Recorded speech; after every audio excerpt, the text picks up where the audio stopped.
It all started with a photo, just one photo of Queen Camilla smiling beneath golden lights at a charity event. At first glance, it looked like nothing. Two old friends reunited, a moment of laughter, maybe a little nostalgia. But to anyone who's been watching the royal family for more than 5 minutes, that smile told a whole story. And once that photo hit the tabloids, it was game over. The man in the photo? Julian Ashford, renewable energy mogul, old friend of Camilla's, and apparently the only person on earth who could make her forget, for just a second, that she was the Queen of England. That single image, Camilla in a pale green gown, Julian pouring wine into her glass, his hand lightly resting on her shoulder, went viral faster than you could say scandal. The country erupted. Not just because of the photo, but because of everything it hinted at. People wanted to believe it was innocent. But then the gifts started surfacing. First was the Rolls Royce. Not just any car, but a restored silver shadow in deep forest green, a color that matched memories. Then came the pearl and ruby bracelet, classic, elegant, expensive.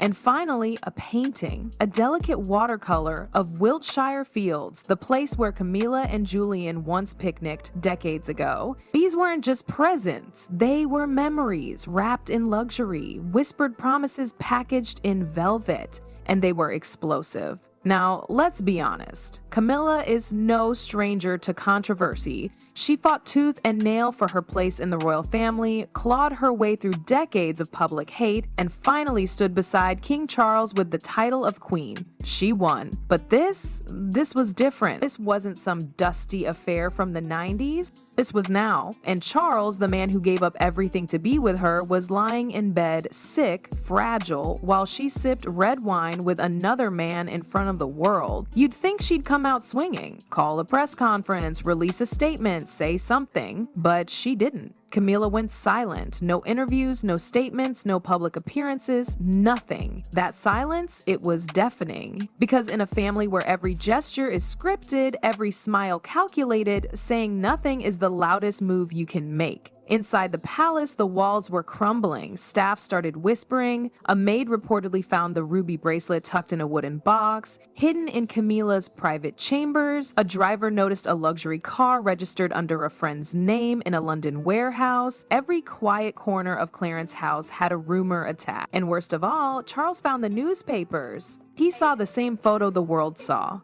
And he didn't rage. He didn't shout. He just stared. According to a nurse, he looked out the window holding that paper, his eyes hollow. That silence, just like Camilla's, hit harder than any angry speech ever could. Because Charles had stood by her through everything. When the world called her a homewrecker, a disgrace, he stayed. When Diana's name echoed louder than his own, he still chose Camilla. And now, she wasn't even by his side. Then came the real turning point. The confrontation. William and Princess Anne didn't wait for the press office to clean things up. They met Camilla face to face, just the three of them.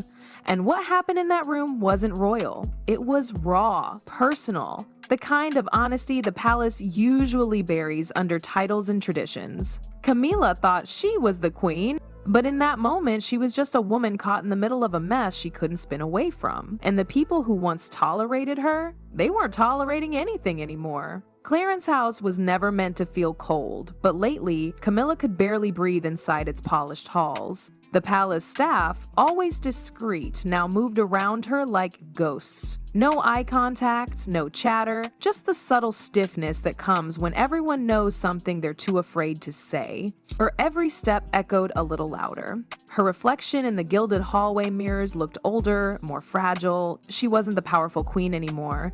She was the woman who broke the king. Julian had stopped calling after their last phone conversation, cut short by her sobs and a whispered, "We can't go on." He respected her silence. But Camilla still reached for her phone every night, fingers hovering over his name, craving just one more voice message, one more joke, one more reminder that someone still saw her as a person, not a title. She never pressed call. The tabloids, though, kept pressing. Camilla's secret lover splashed across every morning cover. Queen's betrayal while king battles cancer. From Diana's shadow to her own scandal, even fashion columns turned brutal. One headline mocked her sapphire blue gala dress, a gown for the betrayer. The media storm had no mercy, and without a clear defense or denial from the palace, the silence turned into confirmation. Behind closed doors, royal advisors scrambled. Meetings were held late into the night. Image experts, media handlers, old guard courtiers all whispered ideas, but no one could control the narrative anymore. Camilla had crossed the invisible line that monarchs never admit exists, the one between flawed humanity and royal detachment, and the public had decided she wasn't forgiven. Meanwhile, Charles remained quiet. That quiet scared everyone more than if he'd exploded in rage. He attended necessary events with a stiff upper lip, but those closest to him said his presence felt hollow. One aide reported that he removed all personal photos from his study, except the one of Diana and their sons, placed conspicuously on his desk. A message, whether intentional or not, that hit harder than words. The next blow came when Charles attended a charity event at Windsor without Camilla. Cameras caught him walking slowly, looking thin, gaunt even, but determined. He smiled, waved, posed with children, but when asked about the Queen's absence, he replied simply, "She needed rest." The crowd clapped. But insiders knew it was a calculated move. It was the first time in years he had stepped out without her, and it was on purpose. Back at Clarence's house, Camilla's world shrank even more. William no longer responded to her messages and refused to appear in meetings where she was present. Even palace staff now took orders through intermediaries. She was technically still queen, but practically she was invisible. She spent most days in the north reading room, curtains always drawn, lights dim, no one disturbed her there. She sat by the window with books she didn't read, letting time pass. A servant once peeked in and saw her holding the green velvet box that held the ruby bracelet, her thumb brushing the edge like it still held warm. Outside, the press speculated about abdications, divorces, secret exile homes in France. But inside, Camilla had stopped caring about narratives. The only thing that haunted her now was Charles's silence. That look in his eyes, not anger, not hatred, just quiet disappointment, like he'd lost the last thread holding his faith together. She had once survived being the most hated woman in Britain, but now she wasn't hated, she was pitied, forgotten, and that was far worse. The first public reappearance was carefully staged. Mid-October, a crisp morning in Buckinghamshire, Camilla stepped out of a black car at a small charity event for local schools. No fanfare, no red carpet, no palace escort, just a modest venue, curious onlookers, and a few journalists held at a distance. She wore gray. Not royal gray, not the polished pearl tone she was known for. This was softer, humbler. Her hair was pulled back in a simple twist. No bold jewelry, no ruby bracelet. The cameras clicked anyway. A child handed her a hand-drawn card and she smiled. Not the regal smile she had perfected over years, but one that cracked slightly at the edges.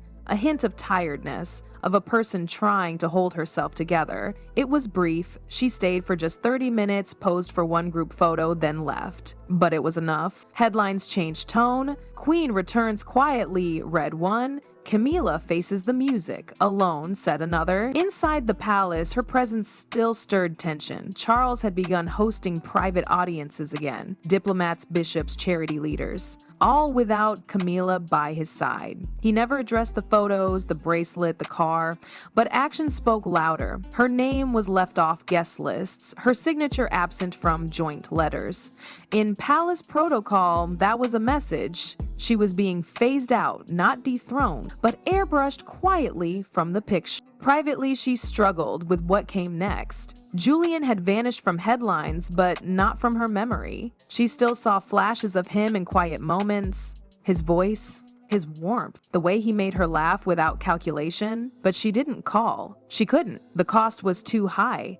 The monarchy didn't offer second chances for emotional mistakes. Only silence. Only endurance. Late one evening, Camilla walked alone through the gardens at Clarence's house. The roses had begun to wither, their petals brittle underfoot. She paused near a stone bench where she and Charles once sat in the early days when the world was against them and their love felt like rebellion. Now, rebellion had become routine, love had become memory, and she was just a silhouette in the fog, unsure of her place in the world she once fought so hard to belong to. Inside, Charles sat near the fireplace, a blanket draped across his knees. He was reading, or pretending to. His eyes flicked up briefly when she entered, but he said nothing. She walked past him and stopped. "I never meant to humiliate you," she whispered, her voice soft but unsteady. "I was lost."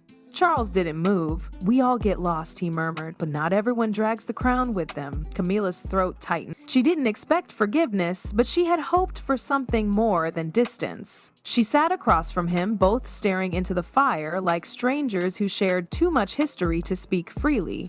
"I'm still here," she said. "For now," he replied. The silence stretched between them, neither cruel nor kind, just real. And that honesty, that mutual ache, said more than any public statement ever could. By November, Camilla's schedule was empty. Her image removed from souvenir mugs and official brochures, tourists asked less about her. Her presence became a quiet footnote. No exile, no scandalous divorce, just slow erasure.